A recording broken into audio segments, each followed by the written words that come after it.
जो अनुसूचित जाति वर्ग के लोग जितने भी पूरे देश में आते हैं और जिनका विकास हो गया, आर्थिक रूप से तरक्की कर गए, उनको अलग किया जाए, और जो लोग तरक्की के राह से पिछड़ गए हैं उनको अलग करके कोटा में कोटा कर दिया जाए। जिनका ज़्यादा विकास हो गया उनको कम आरक्षण दिया जाए। तो उसमें तय किएगा जिसको 8 एकड़ ज़मीन हो, 8 एकड़ ज़मीन हो और 5 लाख रुपए सालाना इनकम हो, है कि नहीं, वो सब इसमें आते हैं। इससे ज़्यादा वो लोग गरीब है, वो गरीब है जिसका उनको बर्दाश्त नहीं कि कुर्सी पर बैठ करके हम चर्चा कर रहे हैं, क्योंकि उन्होंने कुर्सी पर बैठ करके चर्चा की है, सारे मीडिया पर उन्हीं का अधिकार है, तो ये बर्दाश्त होगा क्या? नहीं होगा। ऐसा हो रहा है। इस पे और सब पार्टियां क्यों नहीं एक्शन लड़ रही है कि जल जंगल जमीन की भी लड़ाई होनी चाहिए, ये बात भी सुप्रीम कोर्ट में पहुंचना चाहिए और सुप्रीम कोर्ट के जजों को बैठ करके फैसला करना चाहिए कि सारे जमीनों को बांट दो, इस देश की पूरी जनता में सारी गरीबी खत्म हो जाएगी। नमस्कार साथियों, मैं रजनीश भारती, आप देखना शुरू कर दिए महानायक टीवी न्यूज। अभी हमारे साथ में वरिष्ठ पत्रकार विक्रम चौधरी जी हमारे साथ में जुड़े हुए हैं, और अभी जो एक कानून आया है क्रीम लेयर, इस पर हम लोग सर से हम बात विचार करेंगे। तो सर, सबसे पहले आपका स्वागत है। बहुत बहुत धन्यवाद, बहुत बहुत साधुवाद कि आप इतने बड़े देश के महान मुद्दे पर, बड़े मुद्दे पर बात करने के लिए मेरे पास पहुंचे हैं। अच्छा मुद्दा है, पूरा देश में इसकी चर्चा है। बिल्कुल बिल्कुल। तो सर, कुछ लोग ऐसा है, दर्शक अभी नया दर्शक भी और पुराना दर्शक भी, ऐसे पूरा देश के लोग इसको समझना चाहता है। कुछ जो समझदार लोग वो तो समझ चुके हैं, लेकिन कुछ लोग नहीं समझ पा रहे हैं। तो हम आपसे सर डिस्कस करेंगे ताकि वो लोग समझ पाए। तो सर, ये क्या है, ये जो क्रीम लेयर है, ये क्या है? ये क्रीमी लेयर का जो मामला आ रहा है, चूंकि क्रीमी लेयर ओबीसी का जो आरक्षण है उसमें भी लागू है कि नहीं, तो ये जो सुप्रीम कोर्ट का फैसला आया है 7 जजों में, जो बहुमत के आधार पर फैसला दिया गया है, 6 जजों ने दिया है कि इसमें क्लासिफिकेशन होना चाहिए, वर्गीकरण होना चाहिए, कि इसमें जिन जातियों का जो है कि उत्थान हो चुका है, आर्थिक रूप से वो आगे बढ़ गए हैं, है ना, तो उनको अलग किया जाए। जो आर्थिक रूप से विकास से वो पीछे रह गए, है कि नहीं, उनको अलग किया जाए। जो आर्थिक रूप से पिछड़े हुए हैं अभी, उनको इस कोटे में आरक्षण देना है। ये जो 15% नेशनल लेवल, राष्ट्रीय स्तर पर जो अनुसूचित जाति का आरक्षण है 15%, उसमें सुप्रीम कोर्ट का मानना है कि इसमें से जो अनुसूचित जाति वर्ग के लोग जितने भी पूरे देश में आते हैं और जिनका विकास हो गया, आर्थिक रूप से तरक्की कर गए, उनको अलग किया जाए, और जो लोग तरक्की के राह से पिछड़ गए हैं उनको अलग करके कोटा में कोटा कर दिया जाए। जिनका ज़्यादा विकास हो गया उनको कम आरक्षण दिया जाए, जिनको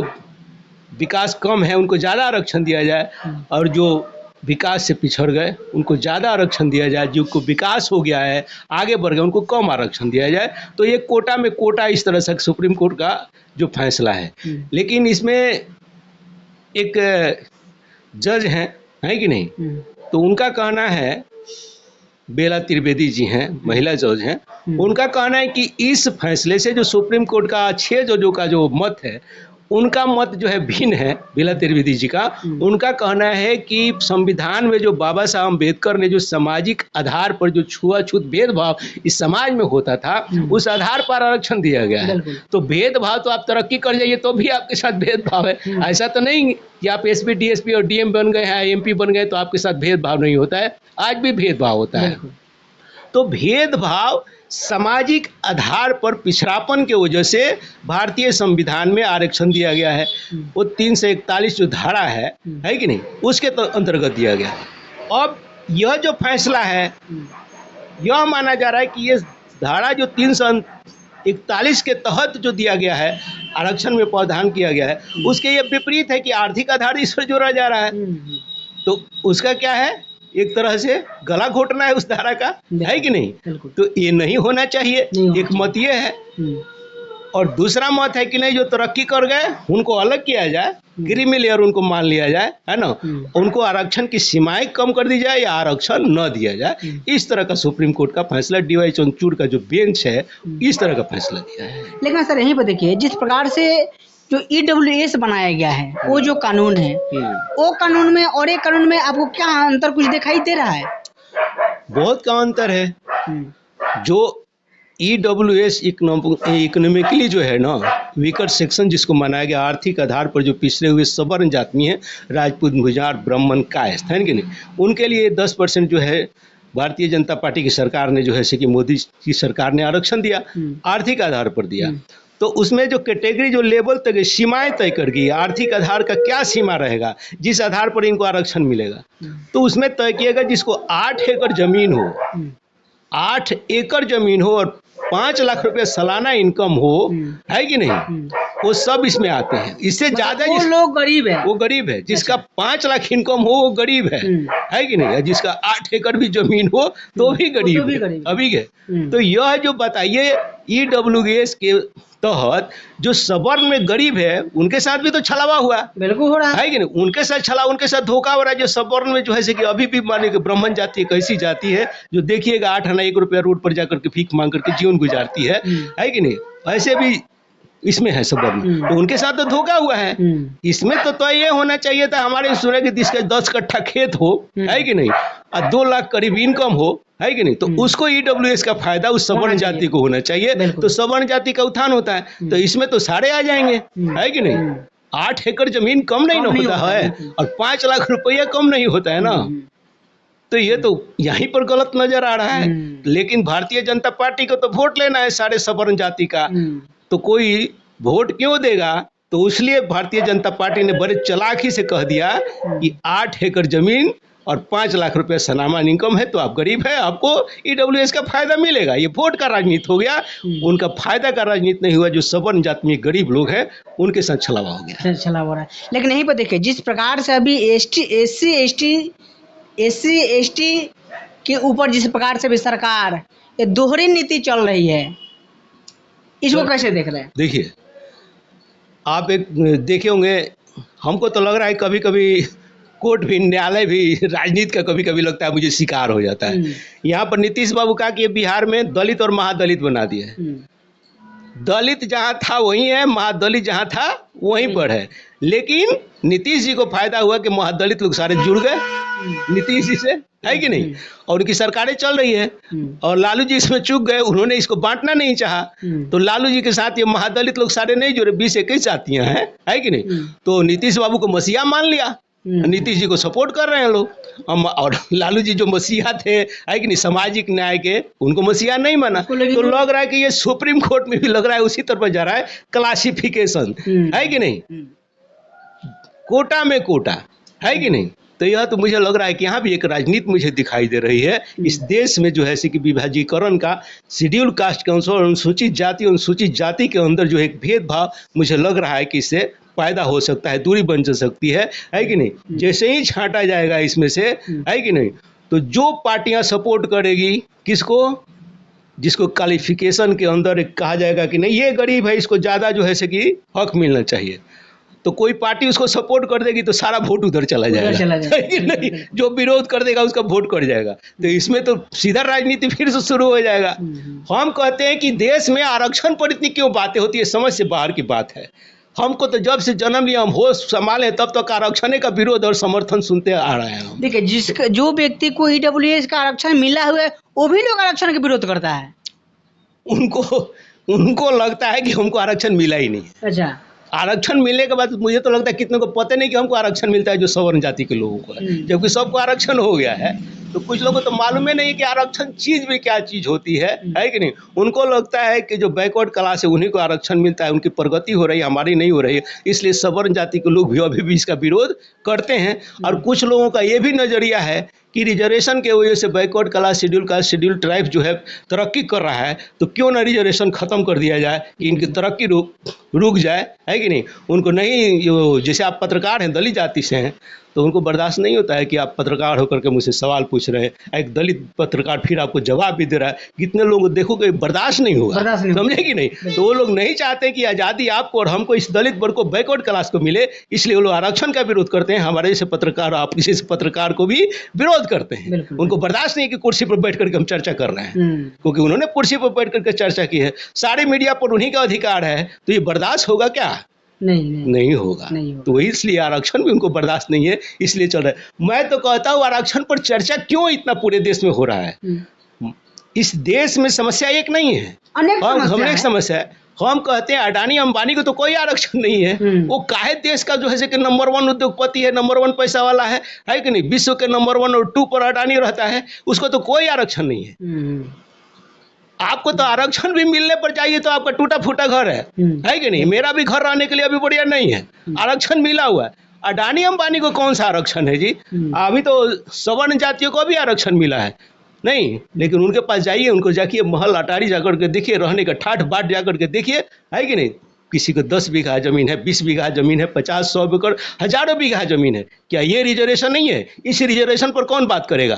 है कि नहीं? धर्म स्थल पर आप ही का रिजर्वेशन है, जमीन पर आप ही का रिजर्वेशन है, जंगल में आप ही का रिजर्वेशन है, जल में आप ही का रिजर्वेशन है, और एक आरक्षण हमारा संविधान पे है, संविधान में है, तो उस पर आपको दिखाई नहीं देता है। चार ये भी कैसे खत्म हो जाए? अगर इस देश में चर्चा होना चाहिए तो जल और जंगल का जो अधिकार है और जमीन का अधिकार है, इस पर होना चाहिए, और सुप्रीम कोर्ट में ये बातें जानी चाहिए, क्योंकि जल और जमीन के लिए कितनी यहाँ पर जो है से कि आंदोलनें चली, नक्सलवाद पैदा हुआ, माओवाद पैदा हुआ, बहुत सारे लोग मारे गए, और इन गरीबों का, आदिवासियों का जमीन हड़पा गया। किसके लिए? पूंजीपतियों के लिए। सेज बनाया गया, स्पेशल इकोनॉमिक जोन, ये सेज पर सोते उद्योगपति लोग और जो है दलित हैं, आदिवासी, उनको जमीनों को हड़पा गया, है कि नहीं? ये रिजर्वेशन तो नहीं है, लेकिन यही रिजर्वेशन है जिस रिजर्वेशन का कोई विरोध नहीं करता है, जो दिखाई नहीं देता है, ये संविधान में नहीं लिखा हुआ है कि नहीं? लेकिन अप्रत्यक्ष रूप से पूरा रिजर्वेशन किसका है? उन्हीं का है, उन्हीं का है। आप कहते हैं कि ये रिजर्वेशन अभी 50% मान लीजिए रिजर्वेशन है, तो 50% रिजर्वेशन है, 50% खाली है, किसके लिए खाली है? वो किसके लिए सरकारें खाली करके रखी है? मैं ये सवाल पूछता हूँ, पूरे राजनीतिक पार्टियों से पूछता हूँ, कांग्रेस हो या भाजपा हो, जेडीयू, आरजेडी हो, कम्युनिस्ट पार्टी हो, सरकारें ये सारी पार्टियां मिलकर क्यों नहीं कहती है कि देश में 100% आरक्षण कर दिया जाए, आरक्षण के झगड़े को खत्म कर दिया जाए? लेकिन ये सरकारें न करती हैं, न पार्टियां कर रही हैं। पूरे देश की पार्टियों को मांग करना चाहिए कि 100% रिजर्वेशन कर दिया जाए, और पूरे देश से रिजर्वेशन की समस्या को समाप्त कर दिया जाए, कि न इसका कोई विरोध करेगा न इसका समर्थन करेगा। भारत जब आजाद हुआ है तो इस जल जंगल जमीन पर इस देश के पूरे नागरिक का उतना ही अधिकार है जितना एससी का है, एसटी का है, ओबीसी का है, माइनॉरिटी का है, उतना ही जो है सवर्ण का है कि नहीं? तो क्यों नहीं इस देश के पूरे जमीन को पूरे बड़े सारे भागों में बांट दिया जा रहा है कि नहीं? झगड़ा खत्म हो जाएगा। लेकिन सर, इस देश की सारी संपत्ति को क्यों नहीं बांट दिया जाता है? एक तरफ अरबों की संपत्ति लेकर के लोग बैठे हुए हैं, एक तरफ झोपड़ी रखने का किसी के लिए जगह नहीं है। आखिर ये असमानता क्यों है? भारत का संविधान असमानता के लिए तो नहीं बनाया गया, समानता के लिए बनाया गया, समाजवाद के लिए बनाया है। फिर यह असमानता क्यों 75 साल की आजादी के बाद क्यों ऐसा हो रहा है? इसमें और सब पार्टियां क्यों नहीं एक्शन लड़ रही है कि जल जंगल जमीन की भी लड़ाई होनी चाहिए? ये बात भी सुप्रीम कोर्ट में पहुंचना चाहिए, और सुप्रीम कोर्ट के जजों को बैठ करके फैसला करना चाहिए कि सारे जमीनों को बांट दो, इस देश की पूरी जनता में सारी गरीबी खत्म हो जाएगी। लेकिन नहीं पता क्या सर, आप अभी बोले कि 100% आरक्षण को लागू कर देना चाहिए। अरे बिहार में सर 65% आरक्षण हुआ था। एक बारी नीतीश कुमार और तेजस्वी यादव की जब सरकार थी महागठबंधन की, तो लोग 75% जातीय जनगणना कराया और 75% आरक्षण बढ़ा दिया। एक नीतीश कुमार जब एनडीए के साथ में जाते हैं तो ये आरक्षण को 15% घटा देते हैं। वही सुप्रीम कोर्ट है, वही सुप्रीम कोर्ट फैसला देता है कि ये संवैधानिक नहीं है जो 65% नीतीश बाबू ने कर दिया। वही सुप्रीम कोर्ट है, वही सुप्रीम कोर्ट है जो कहता है कि ये संवैधानिक है कि आरक्षण में आरक्षण दिया जाए, जबकि संविधान में ऐसा नहीं लिखा गया है। सुप्रीम कोर्ट के दो तरह की क्यों नीतियां है भाई? सुप्रीम कोर्ट तो सुप्रीम है, सबसे ऊपर है, उसके नीति में तो कोई अंतर नहीं होना चाहिए। जब नीतीश बाबू का फैसला गलत था तो आपका भी फैसला गलत है। आरक्षण में आरक्षण नहीं होना चाहिए। आप 341 धारा का उल्लंघन कर रहे हैं सुप्रीम कोर्ट में बैठ करके। और एक बात चंद्रशेखर जी ने बोला है भीम आर्मी के कि पहले आपके अंदर यानी सुप्रीम कोर्ट के अंदर भी तो क्लासिफिकेशन होना चाहिए। कई खानदान लगातार सुप्रीम कोर्ट की जज होते जा रहे, उनके दादा परदादा से लेकर वो सारे लोग जज बनते जा रहे हैं, दूसरे को चांस नहीं मिल रहा है। तो ये रिजर्वेशन जो है ये कब तक चलता रहेगा? वो भी खत्म होना चाहिए। सारे कंपटीशन से जाए, जज जितने भी हैं कंपटीशन हो, इसमें कंपटीशन में होना चाहिए कि नहीं? एक कोलिजियम सिस्टम बैंड होना चाहिए। बिल्कुल बिल्कुल बैंड होना चाहिए। उस पर चर्चा नहीं है, लेकिन आरक्षण पर चर्चा है पूरे देश में, और सालों भर चर्चा आरक्षण पर होती है। ये एससी एसटी समाज के लोगों को कमर तोड़ने के लिए एक कानून लाया गया है। इसमें विभाजीकरण की बात होगी, ये जातियां टूट जाएंगी आपस में।